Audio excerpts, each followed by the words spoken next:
Rone Geeks proudly presents Marvel's What If Killmonger.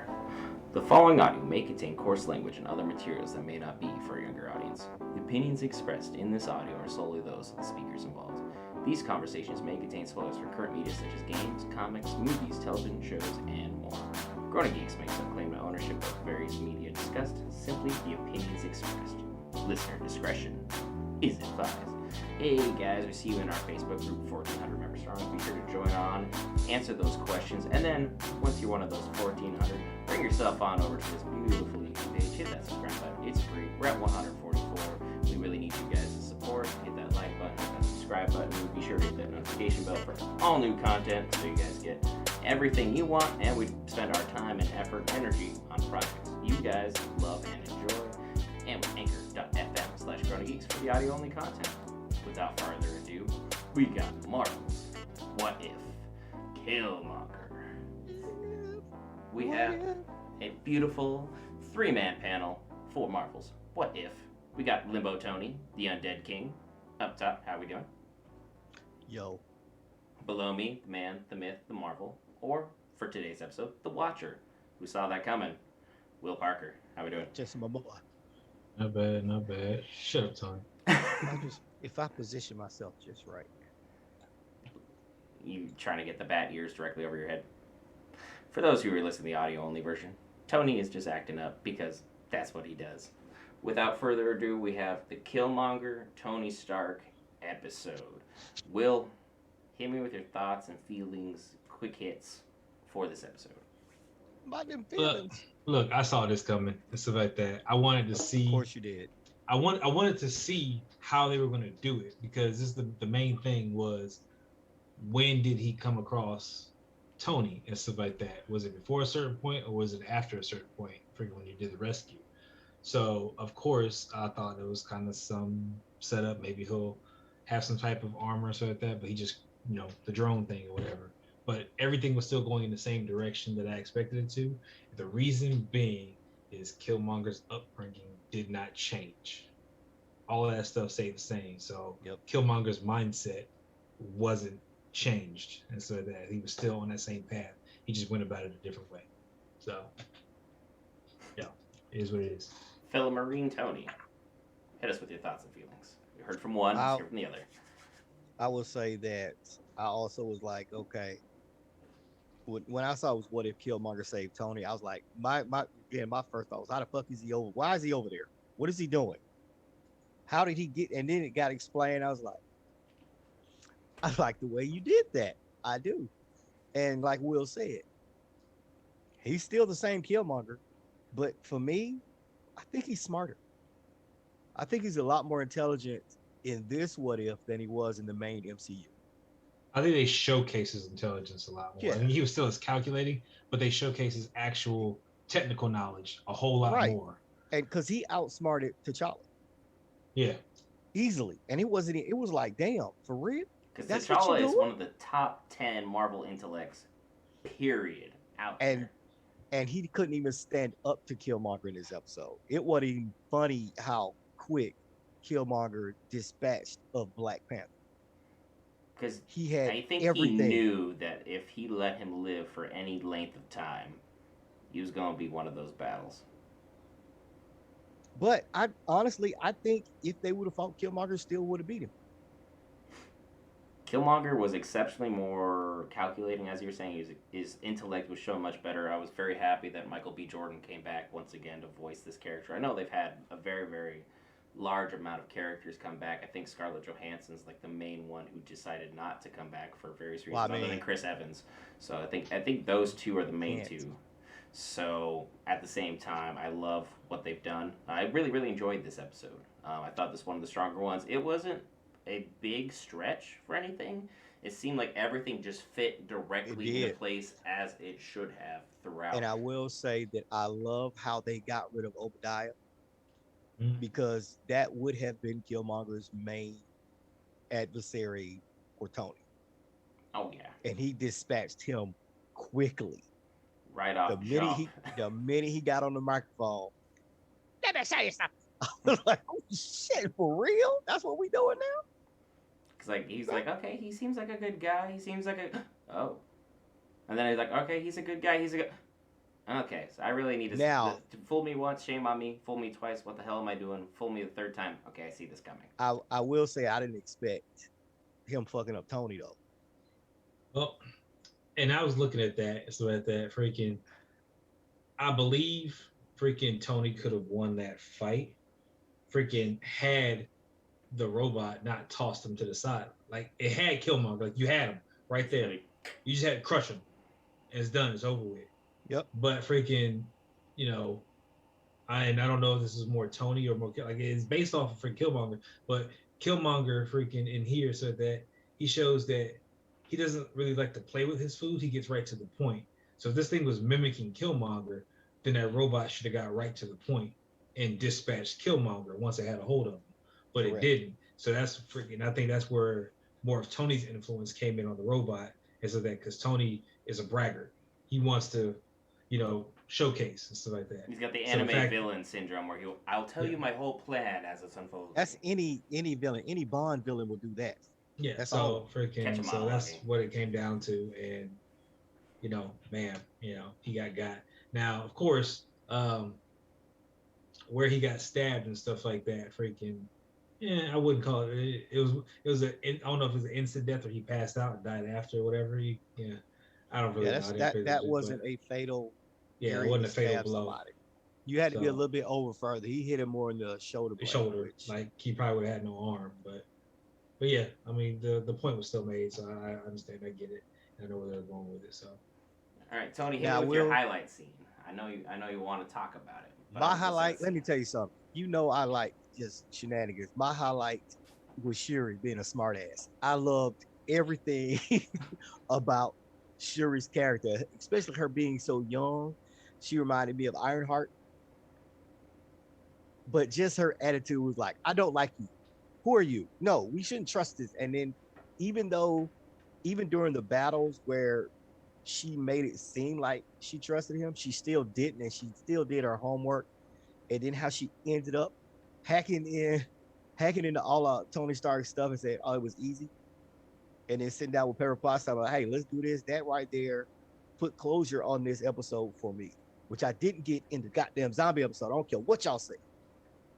You are a huge fan of closure. So that right there, that lets me know what I can look forward to when all this wraps. They're going to close that because now they have a point where they can close, where zombies is still too open. Grody Geeks, if you aren't aware, Tony absolutely loves closure, so if you just want to piss him off, just tell him the first half of a story. Don't give him the second half because his ADD and ADHD will just go off on a tangent, and then I have to make up my own. I'll make up my own story. I will. He loves to spin a tale. Will, I believe you have a tale from this episode, like a scene that you. He got a tale. Period. Regale us. Which episodes like that? I mean, Killmonger was doing his thing and stuff like that, freaking, and I love the callback references and stuff like that to the dispatching of everyone, so like that the same sonic freaking ray that was used to incapacitate Tony and the Ten Rings guys and stuff like that Stain used was the same thing, because again the callback to Wakanda and stuff like that, freaking where he was fighting with Killmonger and it's like use the train. It's like I love that freaking callback and stuff like that. Yeah, I love that freaking there was no remorse and stuff like that. The same thing that freaking Killmonger was trying to stop, or he was growing up around, which is a lot of the black on black freaking crime and all that kind of stuff. He turned around and did the same thing. He just killed Black Panther and War Machine in one fell swoop and stuff like that. So one of the things that he was against freaking, throughout the MCU and stuff like that, and he was trying to better, the black community and stuff like that. And he turned around, he's doing the same shit. So it's like he's a product of the very thing he's trying to stop. But again, I understand where he's coming from as far as you got to make sacrifices. And he had a greater goal for making those sacrifices. So I was like, I understand it, but he's still hypocritical to that point. So I'm like,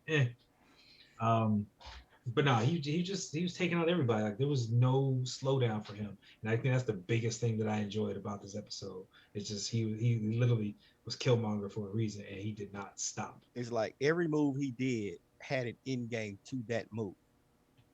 Nothing was wasted, and I love it. This shit was thought out far in advance. You fully used the range that the cast provided because they had a lot of great people on for this episode, and Killmonger was that dude this entire episode. There was not a moment where he had a mental lapse or breaking his plan or breaking his character. Everything went swimmingly. The only time like he even looked like there was like a little bit of a surprise was when Tony tried turning on him, and he's like, "Tony, I liked you, bro, but You gotta go. you gotta go, man." It's like if you're gonna stand between me and my plan, this is it. Nice knowing you, but this is business. And as Will was saying, yeah, there was a bit of hypocrisy to him, but at the same time, like, the last thing you want to do is leave Black Panther out there running around to foil your plan because T'Challa would not have been on that. Rhodey, I don't know what he would have done. Honestly, Rhodey as wouldn't have been Killmonger, on he it would have been because useless. But like, let me speak on that. Why I think he actually did that. It's called acceptable losses, and will be familiar with that. You have to sacrifice some to get the end game that you want. So in his mind, if he has to sacrifice, even though he's black power and for strengthening the black community, if he has to sacrifice some for the many, he's willing to do that. The needs of the many outweigh the needs of the few. So that's the mindset I think he was in because like Brent was saying, if Rhodey or T'Challa is still alive, none of his plans are going to work. You got to remember, it's a double-edged sword. Tony was still alive at this point, so at that. So what he did was him killing freaking Rhodey, and so at that. And but like first off, you gain entrance. The only person who can stop you from getting into Wakanda, so that you take him out. Secondly, you kill Rhodey, so at that, which means first off you cripple freaking Iron Man because that's his best friend. So you crippled him, and so like that. And then because you dealt a blow to the U.S. military and stuff like that, and it looks like that guy who was under liaison from Stark, who's also his best friend, now the military is looking at freaking Tony like, hey, what the fuck?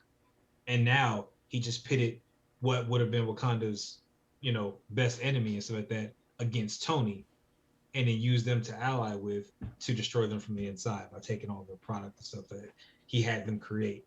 So it was all manipulation throughout the entire thing. It was complete manipulation and stuff like that. And he walked out of there still nobody really the wiser except Shuri and freaking Pepper. so I mean, he was playing chess. Everyone else was just playing checkers. And honestly, I think Pepper had an idea, but she wasn't sure. Her and She had Happy a were gut. yeah, her gut and Happy had a little like, but I think Shuri full on knew, hey, Yeah. this ain't right. I mean, she's one of the brightest intellects in Marvel for a reason, so she wasn't going to get duped that easily and just, hey, I've never seen you before. We're all of a sudden just going to hand you the keys to Wakanda? Yeah. Yeah, why Let's see we how that trusting goes. this guy? I don't care if he is a Wakanda. Why we trusting this guy? Yeah. It's like he Which is what immediately I has a think seat of most power. of He's like in charge of our army, like overnight. right. And I think most of us here would be kind of hesitant to be like, I don't trust you. Nah, I don't know you like that. Yeah, you got to put in the trust. You got to put in the hours. You got to put in the consistent work effort. I mean, and there was just too many I variables. appreciate you out here fighting side by side with me. I appreciate that. It gonna take more than that though, because you out here protecting your ass too. You ain't protecting you. I appreciate you fighting, but no, some kind of still ain't right. And I definitely got to give like a shout out to Andy Serkis for coming back, bringing back Ulysses Claw. I have to always constantly throw out shout outs for my Lord of the Rings characters that have You mean the token white guy? once again transcended everything. You mean the token white guy that broke into Wakanda, came in No, the Wakandan token. home? It's no. It's the stole it. token white guy.